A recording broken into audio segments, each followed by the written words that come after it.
드디어 기한이 찼습니다.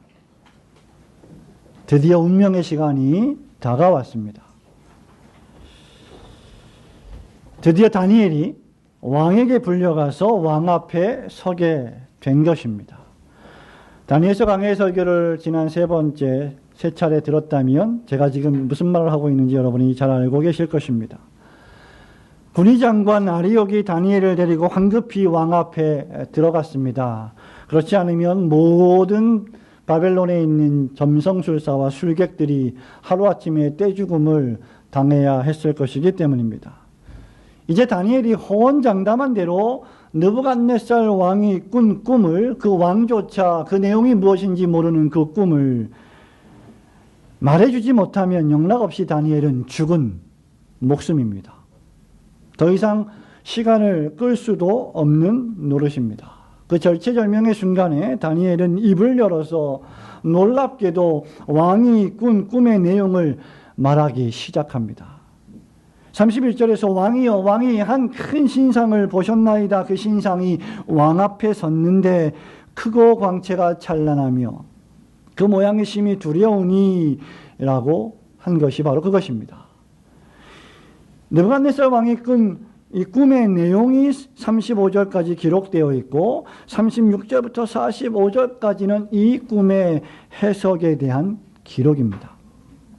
46절에 가기 전까지 이 꿈의 내용을 듣고 이 꿈의 해석을 들었던 느부갓네살 왕의 반응이 무엇인지는 기록되어 있지 않습니다. 많은 우리가 상상력을 발휘해 볼 때 아마도 다니엘이 한마디 한마디 한 문장 한 문장 그 꿈의 내용을 한 자락씩 이야기해 줄 때마다 아마 여러분들처럼 정말 놀랍다.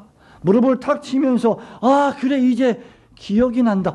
야 그래 맞구나. 어쩌면 그렇게 그 꿈을 다 맞출 수가 있느냐. 놀랍다.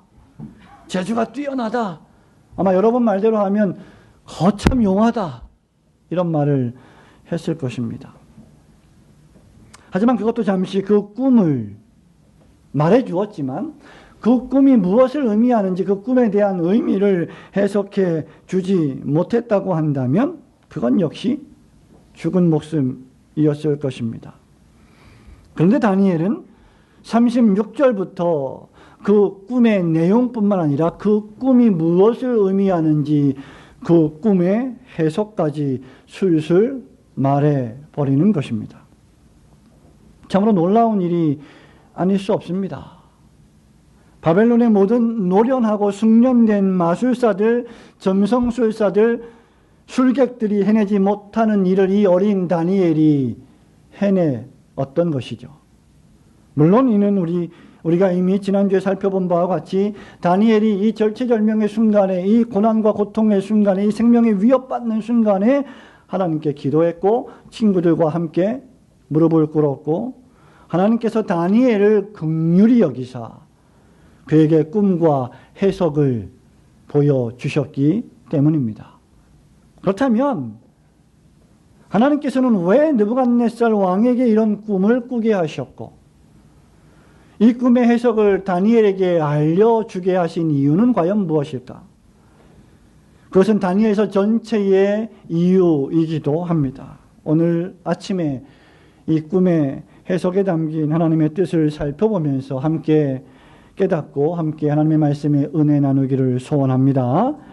먼저 이 말씀이 우리에게 의미하는 바는 여러분이 지금 여러분의 발을 땅에 딛고 살아가고 있는 이 눈에 보이는 세상은 세상의 열왕들이 다스리는 강력하지만 매우 유한한 세상 나라라고 하는 사실입니다. 자, 31절부터 33절 말씀을 함께 읽습니다. 왕이여 시작. 왕이여 왕이 한 큰 신상을 보셨나이다. 그 신상이 왕의 앞에 섰는데 크고 광채가 매우 찬란하며 그 모양이 심히 두려우니 그 우상에 걸린 순금이요 가슴과 눈가는 의요 배와 눈쪽다리는 것이요 그 종아리는 쇠요 그 발은 하세요 얼마나 지능이 하나이다. 성도 여러분이 꿈의 내용을 한번 살펴보십시오. 다니엘은 왕이 한 큰 신상을 보았다라고 말합니다. 여기 큰 신상이라고 하는 히브리어 샤기 샬마라고 하는 이 단어는 마치 미국 맨하탄에 가시면 여러분이 스테이튼 아일랜드라고 하는 노란 배를 타고 뉴욕 본토에서 맨하탄으로 들어갈 때 보게 되는 큰 자유의 여신상과도 같은 엄청나고 크고 위대한 신상을 가리킵니다.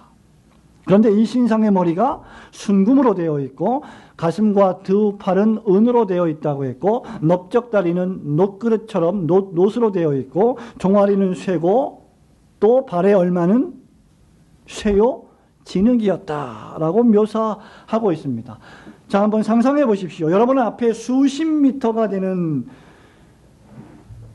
여러분을 압도하는 거대한 신상이 세워져 있는데 그 머리가 아주 찬란하게 빛나는 금으로 된 순금으로 되어 있는 엄청난 거대한 신상이고 가슴과 팔은 은이고 다리는 놋이고 종아리는 쇠고 나머지는 발가락들은 진흙으로 되어 있다. 한눈에 보기에도 매우 두렵고 무섭기는 하지만 좀 이상하지 않습니까? 금이면 전부 다 금이고 쇠면 전부 다 쇠고 은이면 다 은이고 철이면 동이면 다 철이고 동이고 진흙이면 다 진흙이어야지 온갖 것으로 다 혼합되어 있는 큰 신상입니다. 그리고 제가 볼 때 그 발과 그 발가락이 얼마는 진흙이라고 할 때 이 신상이 위태위태하다는 생각을 저는 지을 수가 없습니다. 왜냐하면 다리와 발가락이 진흙으로 되어 있기 때문이죠.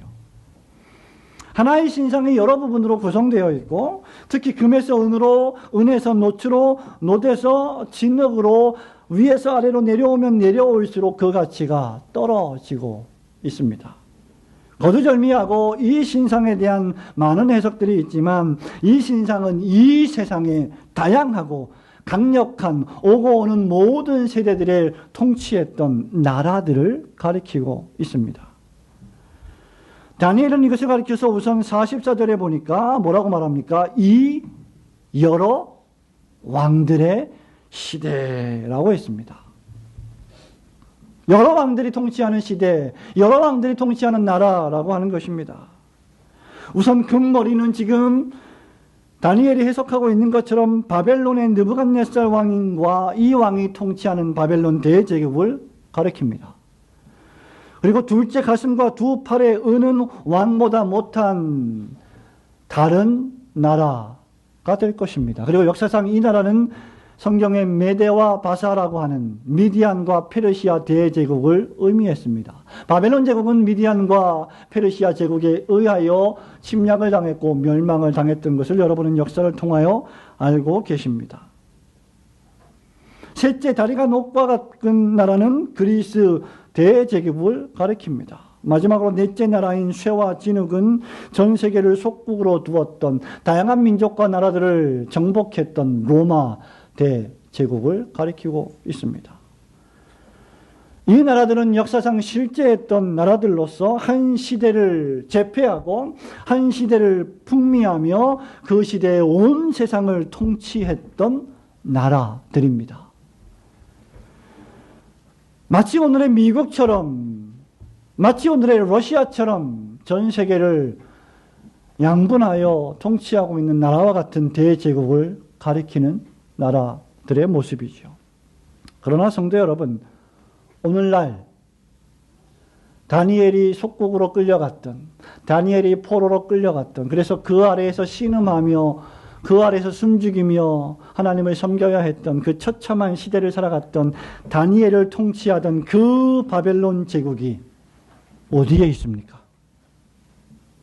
큰 성 바벨론이요, 크고 두려운 성 바벨론이 지금 어디에 있습니까? 여러분, 페르시아 제국이 도대체 지금 어디에 있다는 말입니까? 온 세상을 통치했던 그리스 헬라 제국과 로마 대제국이 지금 어디에 있습니까? 모세가 이스라엘 백성들을 데리고 출애굽해야만 했던 430년 동안 종살이를 할 수밖에 없었던 그 슬픈 시간들을 통과해야만 했던 그 이집트 대제국이 지금 어디에 있습니까? 이 나라들 가운데 몇몇 나라들은 아예 역사상 그 좌치를 찾아볼 수 없을 만큼 완전히 멸망당했고 사라져버렸습니다. 여러분이 여행을 많이 하신다면 아마 잘 아시겠습니다마는 이탈리아 로마를 가보셨습니까? 이집트 카이로를 방문해 보셨습니까? 오늘날의 이집트와 로마는 초라하기 짝이 없습니다. 대제국 이집트, 로마, 온 세상을 제패했던 그 제국의 위용은 찾아볼 수가 없습니다. 이 모든 세상 나라들은 일시적인 나라들이고 유한한 나라들입니다. 더욱이 이 모든 나라들은 새와 진흙이 합하지 않은 것 같이 서로 분열하고 분리하고 싸우고 전쟁하는 나라들입니다. 어떻게 보면 이 세상의 모든 역사들은 전쟁의 역사라고 할 만큼 역사가 태동된 이래 지금 21세기를 살아가는 지금 이 시대까지 끊임없이 전쟁하고 끊임없이 싸우는 역사라고 할 수 있을 것입니다.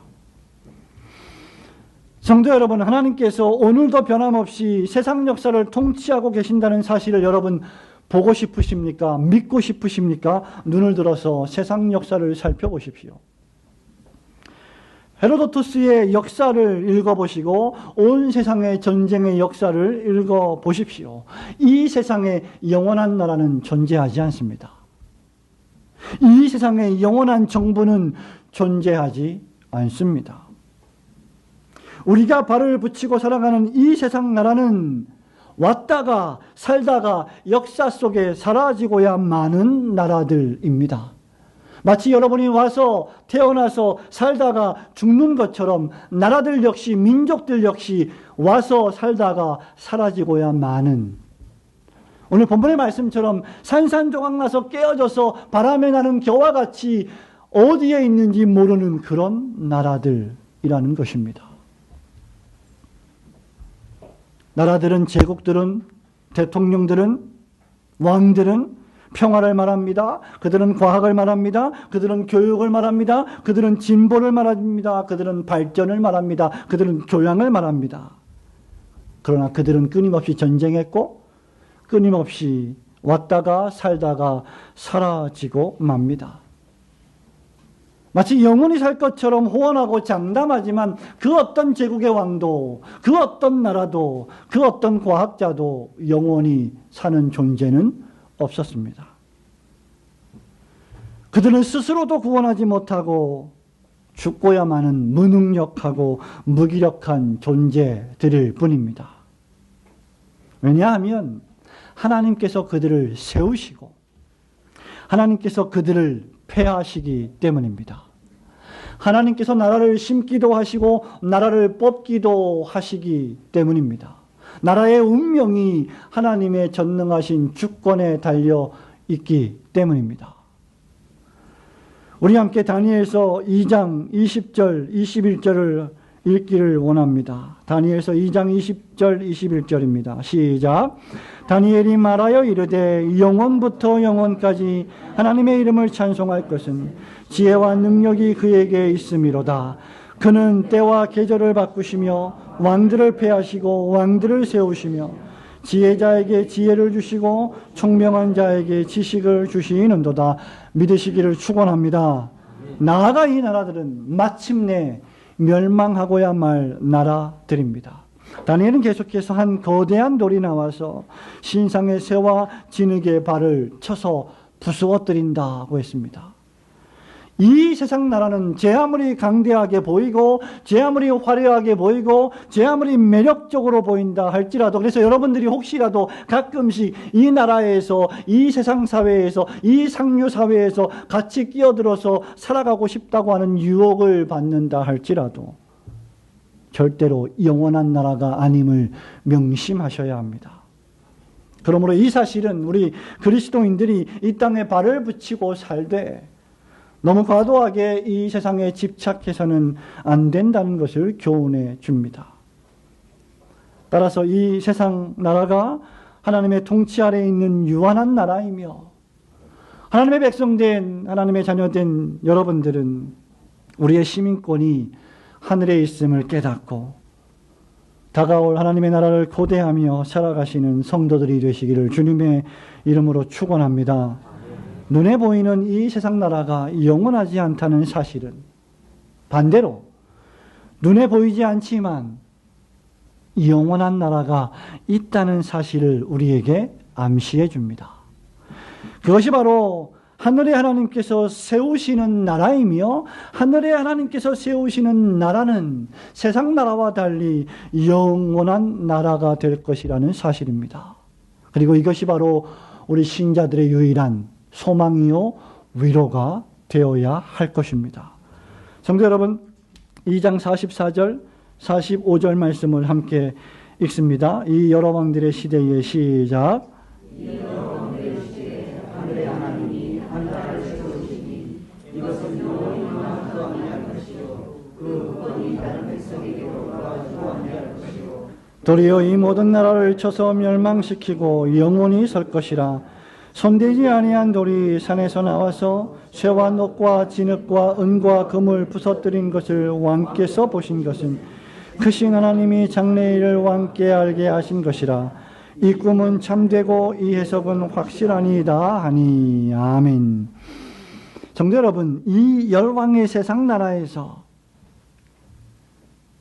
세상의 대제국들이 왔다가 통치하고 압제하고 또 사라지는 그러한 일들이 반복되는 이 세상 나라에서 하늘에 계신 하나님이 무슨 일을 하고 계십니까? 바로 하나의 나라를 세우고 계십니다. 이 열왕의 때에 하늘의 하나님이 한 나라를 세우시리니, 성도 여러분, 이 얼마나 가슴 뛰고 설레이는 하나님의 말씀입니까? 저는 여러분들이 이 말씀을 읽을 때, 이런 말씀들을 눈으로 볼 때 정말 하나님의 나라를 사모하고 갈급해해야 한다고 믿습니다. 다니엘은 이 나라를 본 것입니다. 다니엘은 힘이 없고, 다니엘은 무기력했고, 다니엘은 아무것도 할 수 있는 지혜도 명철도 그에게 없었지만 다니엘은 이 나라를 하나님으로부터 들은 것입니다. 다니엘은 이 나라를 손으로 만져본 것입니다. 다니엘은 이 나라를 자신의 몸과 영혼으로 경험한 것입니다. 이 하나님의 나라는 앞선 바벨론과 페르시아와 헬라와 로마 제국같이 결코 망하지 않을 영원한 나라입니다. 하나님께서 그 국권을 다른 나라에 빼앗기지 않을 나라입니다. 오늘날 우리는 너무나 평화로운 시대에 살고 있지요. 여러분의 부모님들, 우리 교회에 연세가 많으신 분들의 부모님들은 아마 한국전쟁을 겪으셨을 것이고, 또 더 연세가 많으신 분들은 일본에게 나라를 빼앗긴 그 군국주의 시대를 경험했을 것입니다. 그래서 우리는 이런 말씀을 읽을 때 나라를 빼앗긴다, 국권이 넘어간다, 이것을 잘 실감하지 못해요. 그러나 그것들을 경험한 분들은 이 말씀이 얼마나 엄청난 말씀임을 아마 피부적으로 느끼게 될 것입니다. 나라를 빼앗기고 정부가 없어지고 안전과 보호가 사라지는 시대를 맞이한다면 그것이야말로 비참한 것이 아니겠습니까? 그러나 이 나라는 국권을 빼앗기지 않는 나라입니다. 도리어 이 나라는 이 모든 세상 나라들을 쳐서 멸하고 영원히 서게 될 나라라고 했습니다. 이것은 역사 속에서 장래에 일어날 일이며 따라서 이 해석은 참되고 확실한 해석입니다 라고 다니엘은 아주 확신 넘치게 말하고 있습니다. 성도 여러분, 이 나라가 왜 무너지지 않는 영원한 나라가 될까요? 바로 영원하신 하나님께서 왕이 되셔서 세우시는 나라이기 때문입니다. 세상 나라가 왜 영원하지 못하는지 아십니까? 세상 나라의 왕이 죽을 타락한 죄인들이기 때문입니다. 그러나 하나님은 영원하시고 하나님은 영원 전부터 영원까지 영원하신 하나님이시기 때문에 그가 세우시는 왕도 영원한 나라가 될 것입니다. 온 우주와 역사와 만물을 창조하시고 다스리시고 심판하시는 절대하신 주권자 하나님께서 세우시는 나라이기 때문입니다. 이 나라는 혈과 육으로 만드는 나라가 아닌 죄를 회개하고 주 예수 그리스도를 믿음으로 말미암아 사람의 영혼에 발생하는 하나님의 나라이기 때문에 영원한 나라가 됩니다. 주 예수 그리스도의 의와 거룩으로 마침내 완성되는 나라이기 때문입니다. 그래서 하나님의 나라는 로마서 14장 17절 말씀에 있는 것처럼 먹는 것과 마시는 것이 아니요 오직 성령 안에 있는 의와 평강과 희락이라고 한 것입니다. 이 나라가 바로 하나님께서 주도하시는 구속의 나라이기 때문입니다. 바울은 디모데에게 편지하면서 디모데전서 6장 14절부터 16절에서 이렇게 말합니다. 우리 주 예수 그리스도께서 나타나실 때까지 흠도 없고 책망받을 것도 없이 이 명령을 지키라. 기약이 이르면 하나님이 그의 나타나심을 보이시리니 하나님은 복되시고 유일하신 주권자이시며 만왕의 왕이시며 만주의 주시오. 오직 그에게만 그 다음 말씀 죽지 아니함이 있고 가까이 가지 못할 빛에 거하시고 어떤 사람도 보지 못하였고 또 볼 수 없는 이시니 그에게 존귀와 영원한 권능을 돌릴지어다. 아멘. 이렇게 말하고 있습니다. 이 나라의 왕이 죽지 아니하시기 때문에 이 나라도 멸망하지 않고 영원할 것입니다. 사람의 손을 타지 아니한 사람이 만져보지 않은 돌이 나와 온 세상 제국을 쳐서 멸하고 태산을 이루어 온 세계를 가득하게 채울 것입니다. 우리 주 예수 그리스도께서 모퉁이들이 되셔서 교회를 이루시고 그 교회를 통하여 하나님의 나라를 완성해 갈 것을 예언하고 있는 말씀입니다. 이 하나님의 나라가 완성될 때에는 시편 104편 6절 말씀처럼 옷으로 덮음같이 주께서 땅을 깊은 바다로 덮으심에 물이 산들 위로 솟아오르게 되고 주께서 꾸짖으시니 물은 도망하여 주의 우레소리로 말미암아 빨리 가며 주께서 그들을 위하여 정하여 주신 곳으로 흘러갔고 산은 오르고 골짜기는 내려가게 될 것입니다. 이 날이 이르면 하박국 2장 14절 말씀처럼 물이 바다 덮음같이 여호와의 영광을 인정하는 것이 온 세상에 가득하게 될 것입니다. 지금은 여러분의 전도가, 지금은 여러분의 삶이, 지금은 여러분의 인생이 비록 효력이 없어 보이고 피곤해 보이고 지쳐 보이고 우리 예수 믿는 신자들이 교회가 나약해 보이는 것 같지만 이 날이 오면 물이 바다를 덮음같이 온 세상이 여호와의 영광을 인정하게 될 것입니다. 그래서 우리 주 예수 그리스도께서 이 세상에 사람의 몸을 입고 우리를 구원하시기 위하여 오셨을 때 처음으로 설교한 주제가 무엇이냐? 회개하라, 천국이 가까웠느니라 하신 것입니다. 하나님 나라가 가까웠으니 하나님의 나라가 시작되었으니 회개하고 복음을 믿으며 영생을 얻으라고 하신 것입니다. 누구든지 자신의 죄를 진심으로 회개하고 주 예수 그리스도의 이름을 믿으며 그분을 영접하면 하나님의 자녀가 되는 권세를 가지게 됩니다. 그러면 믿음으로 하나님의 자녀가 된 사람들은 그 권세를 경험하게 되는데 그 권세는 바로 그 무엇으로도 빼앗을 수 없는 자신의 영혼에 임한 하나님의 나라의 능력을 경험하게 되는 것입니다. 그래서 이 세상에 살아갈 때 우리가 어떤 재난을 만나고 어떤 사건을 당하고 어떤 질병을 당하며 우리가 이해하지 못하고 납득하지 못할 상황들이 벌어진다고 할지라도 하나님은 선하시고 하나님은 절대하시고 전능하시며 하나님은 당신의 자녀들에게 늘 선한 것으로 주시는 분이시라는 그 놀라운 믿음을 가지기 때문에 그는 능력 있는 신자가 되는 것입니다.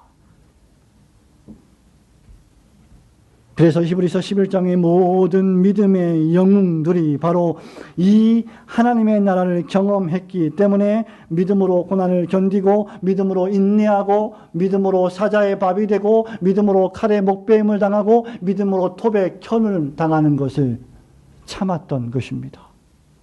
마침내 하나님의 나라에서 상 주실 것을 모세처럼 그들은 신뢰하고 믿었기 때문입니다. 그래서 히브리서 12장 28절에서 히브리서 기록자는 이렇게 우리에게 말합니다. 그러므로 우리가 흔들리지 않는 나라를 받았은즉 은혜를 받자. 이로 말미암아 경건함과 두려움으로 하나님을 기쁘시게 섬길지니라고 했습니다. 성도 여러분, 은혜를 받는다는 것이 무엇입니까? 여러분의 감정이, 여러분의 느낌이 좀 고양되고 즐겁고 사근사근해지고 나긋나긋해지는 것이 은혜를 받는 것입니까? 아닙니다. 은혜를 받는 것은 하나님의 나라를 받았음을 믿고 확신하게 되는 놀라운 지식, 놀라운 신뢰, 놀라운 확신입니다. 하늘의 하나님께서 세우시는 영원한 나라를 소망하시고 그 나라를 위하여 여러분의 인생을 기꺼이 투자하시는 성도들이 되시기를 주님의 이름으로 축원합니다. 그렇다고 하면 그리스도인은 이제 이 크고 두려운 우상 같은 나라에서 이 땅에 발을 붙이고 하루하루 살아갈 때에 늘 우리의 눈은, 우리의 두 팔은 하늘에 계신 하나님을 향하여 벌려 하나님의 나라를 바라보며 살아가는 사람들이 되어야 할 것입니다. 성도 여러분, 2장 31절 말씀을 다시 한번 함께 읽어 보겠습니다. 시작. 왕이여, 왕이 한 큰 신상을 보셨나이다.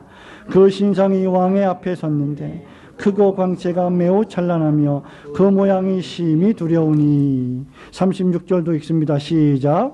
그 꿈이 이러한즉 내가 이제 그 해석을 왕 앞에 아뢰리이다. 아멘. 성도 여러분, 자신만만하게 대제국의 왕, 모든 사람들을 다 죽일 수 있는 그 왕 앞에 당당하게 말하는 다니엘을 보십시오. 자신의 그 꿈의 내용조차 기억을 못해서 벌벌 떨고 있는 느부갓네살 왕에게 꿈의 내용을 말해주는 다니엘을 한번 상상해 보십시오. 그리고 그 꿈을 해석해 주면서 왕이여, 들어야 됩니다. 왕이여, 당신은 나에게 들어야 합니다. 왕에게 역사와 개인과 우주와 모든 존재하는 만물의 의미가 무엇인지를 설명해 주는 이 다니엘을 보십시오. 이 말은 무슨 말을 의미합니까? 왕이여, 당신이 바벨론 제국을 통치하고 있을지 모르지만 지금 당신이 상대하는 분은 당신을 창조하시고 당신의 나라를 창조하시고 당신에게 그 나라를 통치할 것을 위임하여 주신 하늘에 계신 천지를 창조하신 하나님이십니다. 그 말을 하고 있는 겁니다. 하늘에 계신 더 크신 왕께서 지금 나에게 알려주신 그 말씀을 내가 당신에게 알려드릴 터이니 귀를 기울이고 들으셔야 합니다. 라고 정중하게 말하는 것입니다. 다니엘이 무슨 배짱으로 세계 제1의 제국의 왕 앞에서 이렇게 담대하게 말할 수 있었겠습니까? 하나님께서 이 세상의 운명조차도 통치하신다는 확신이 있었기 때문입니다. 우리가 살아가고 있는 이 세상이 비록 크고 두렵고 무섭고 죄와 악이 관영하다 할지라도 2장 19절에 있는 말씀처럼 신자는 하나님을 찬양하며 사는 사람들입니다. 21세기 2018년 연말을 살아가는, 그것도 대한민국에서 살아가는 우리 모든 국민들, 특별히 우리 그리스도인들은 어떤 의미에서 불안하게 짝이 없을 것입니다. 우리의 역사 자체가 외세의 침략을 너무나 많이 받았고 국권을 너무나 많이 빼앗겼기 때문에 우리에게는 늘 불안함이 있습니다. 두려움이 있습니다. 고통이 있습니다. 미국과 중국과 러시아와 북한과 일본과 세계 열강 속에서 살아남아야 하는 이 힘없는 조국 대한민국의 시민으로 살아간다는 것이 얼마나 한편으로 생각하면 슬프고 슬프기 짝이 없는지 그런 생각이 들 때가 있습니다만은 그 모든 세상의 열강들을 통치하시는 분이 하나님이시요. 더 나아가 세상과 우주와 역사를 통치하시는 분이 하나님이심을 여러분과 저는 믿기 때문에 이 조국 대한민국, 이 한반도 땅 안에서 살아갈 때 하나님께 감사와 찬양과 영광의 노래를 부를 수 있는 것입니다. 다니엘의 꿈 해석은 답답하고 고통스러운 느부갓네살 왕의 궁금증을 풀어주는 시원한 청량제 같은 놀라운 일이기는 했지만 꿈 해석의 내용은 결국 무엇입니까? 바벨론 제국이 왔다가 사라질 것입니다. 페르시아가 역사상에 등극할 것입니다. 헬라와 로마가 태어날 것입니다. 그 말입니다. 얼마 동안 당신께서 왕의 왕이 되어 그 금신상을 하고 세상을 통치하긴 하겠지만 결국 새로운 제국이 탄생하여 바벨론은 역사에서 자취를 감출 것입니다. 그 말을 하고 있는 거 아닙니까? 그러니 다니엘의 꿈을 해석했어도 잔인한 느부갓네살 왕의 성격상 왕국의 몰락을 예언한 다니엘을 그냥 두지 않고 죽여버릴 수도 있었을 것입니다. 그리고 하나님으로부터 그 꿈의 해석을 받은 다니엘은 그 은밀한 뜻을 알고 난 뒤 이것을 느부갓네살 왕에게 과연 가감없이 말해 주어야 하나? 아니면 제일 첫 번째 꿈만 말해 주어야 하냐? 라고 고민했을 수도 있을 것입니다. 두려워했을 수도 있을 것입니다. 그러나 다니엘은 두려움 때문에 뒤로 물러서지 않았습니다. 오히려 다니엘은 하나님을 찬송했습니다. 여기에 참된 신자의 진면목이 드러나는 것입니다. 세상 왕보다 하늘에 계신 왕이신 하나님을 더 두려워할 줄 아는 믿음 말입니다. 세상이 여러분에게 무엇을 강요하고 세상이 여러분에게 무엇을 유혹한다 할지라도 하나님을 섬기겠다고 하는 이 확고한 믿음과 자세만큼은 내가 버리지 않겠다고 하는 그 믿음. 고난 속에서 그런 믿음을 가진 신자들은 찬송하게 됩니다. 절망 속에서 소망을 보게 됩니다. 고통 속에서 노래를 부르게 됩니다. 누구나가 다 미쳤다고 손가락질할지 모르겠지만 그에게는 나와 우리 가정과 교회와 역사를 통치하시는 하나님이 있기 때문입니다. 이것이 바로 하나님을 향한 참된 신자들의 합당한 태도입니다. 욥의 고백처럼 주신 자도 여호와십니다. 취하신 자도 여호와이십니다. 여호와의 이름이 찬송을 받으셔야 합니다. 만물이 주에게서 나왔습니다. 주로 말미암습니다. 주에게로 돌아갑니다. 그러므로 영광이 그에게 세세에 있을 것입니다. 아멘이라고 노래를 불렀던 바울처럼 말입니다. 욥의 신앙은 철저히 하나님 절대주권의 신앙이었습니다. 다니엘 역시 마찬가지였습니다.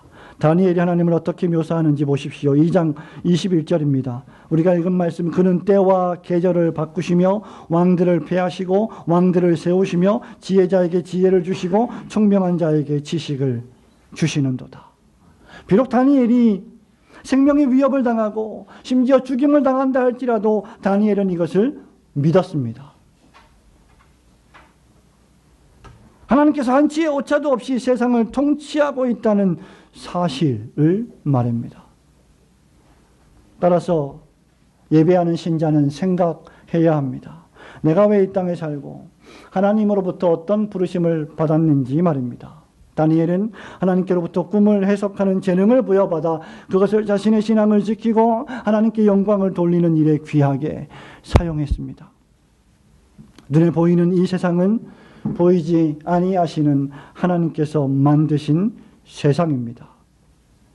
하나님은 지금도 이 세상을 다스리십니다. 히브리서 기자는 11장 3절에서 이렇게 선포합니다. 믿음으로 모든 세계가 하나님의 말씀으로 지어진 줄을 우리가 아나니 보이는 것은 나타난 것으로 말미암아 된 것이 아니니라. 하나님이 온 세상을 창조하셨고 하나님이 지금도 다스리십니다. 그리고 하나님은 이 세상을 당신의 택한 백성들을 구속하시고 구원하는 일을 위하여 통치하고 계십니다. 그 일을 위하여 하나님은 교회를 주셨고 그 일을 위하여 지역교회 목회자를 세우셨고 그 일을 위하여 설교라는 방식을 통하여 우리에게 말씀하여 주셨고 세례와 성찬을 통하여 우리의 믿음을 강화시켜 주셨고 기도할 수 있도록 역사하여 주셨습니다. 다니엘은 하나님의 귀하신 그 하나님 주신 재능을 하나님의 뜻을 드러내는 일에 사용했습니다. 그렇다면 오늘날의 신자들 역시 하나님의 영광을 위하여 하나님의 세워가실 이 영원한 한 나라를 위하여 여러분의 재능을 바르게 사용해야 합니다. 어떤 사람은 가르치는 은사를, 어떤 사람은 섬기고 봉사하는 은사를, 어떤 사람은 화목하고 하나 되게 하신 이를 힘써 지키는 재능을 받았습니다. 그 누구도 재능을 받지 아니한 신자는 없습니다. 베드로 사도는 베드로전서 4장 10절에서 이렇게 말합니다. 각각 은사를 받은 대로 하나님의 여러 가지 은혜를 맡은 선한 청지기 같이 서로 봉사하라. 그러면서 말을 하거나 봉사를 하거나 한결같이 하나님이 하시는 것처럼 하라고 권면한 바 있습니다. 하나님이 여러분에게 어떤 재능을 주셨다면 그것을 썩히지 마십시오. 마땅히 그것으로 하나님의 나라를 위해 사용할 줄 알아야 합니다. 하나님이 여러분에게 물질을 주셨다면 그 물질을 썩히지 마십시오. 그 물질을 가지고 어떻게 하나님의 나라를 이루어갈지를 묵상하셔야 합니다. 왜냐하면 하나님께서 그 일을 위하여, 그 나라를 위하여 우리에게 모든 것을 주셨기 때문입니다. 얼마 전에 우리 교회 어떤 집사님 한 분을 신방한 적이 있습니다. 식사하면서 이야기를 나누는데 그때 집사님께서 제게 이렇게 말씀하셨습니다. 목사님, 이제 2018년이 다 마감이 되는데 다가오는 2019년에 제가 봉사를 하고 싶습니다. 제게 무엇이든 내년에 일을 맡겨 주십시오. 찬양대를 하라면 하겠고 교사를 하라면 하겠고 봉사를 하라면 하겠습니다. 말씀하시면 무엇이든지 하겠습니다. 말씀만으로도 아주 큰 위로와 격려와 힘이 되었습니다. 목회자나 교회의 장로님들에게는 바로 이런 말씀들이 참으로 고마운 말씀이 아닐 수 없습니다. 하나님께서 여러분에게 어떤 은사를 주셨다면 그 은사가 무엇인지 생각하며 각각 은사를 받은 대로 선한 청지기 같이 봉사하시는 성도들이 되시기를 축원합니다. 성도 여러분, 말씀을 맺습니다. 어떤 의미에서 역사는 하나이지만 또 다른 의미에서 역사는 두 종류입니다. 하나님께서 허락하시는 세속 역사가 있으며 하나님이 주도하시는 구속 역사가 바로 그것입니다. 이 세상의 모든 역사는 하나님께서 세우시려고 하는 그 한 나라, 그 하나님의 나라, 영원한 천국을 위하여 존재하는 역사입니다. 이 세상의 역사와 나라와 열왕들과 문화들이 얼마나 크고 두렵고 무서운지 관계없이 세상 나라는 마침내 뜨인 돌에 의하여 산산조각날 나라들입니다. 세상 나라들은 하나님의 심판을 견디지 못할 것입니다. 그러나 하나님의 나라만은 영원할 것입니다. 두렵고 떨림으로 이 하나님의 나라에 들어가기를 힘써야 할 것입니다. 그러므로 이 세상 나라에 발을 붙이고 살아가되 다가올 하나님의 나라를 준비하며 믿음으로 하루하루를 살아가시는 성도들이 되시기를 주님의 이름으로 축원합니다. 아멘.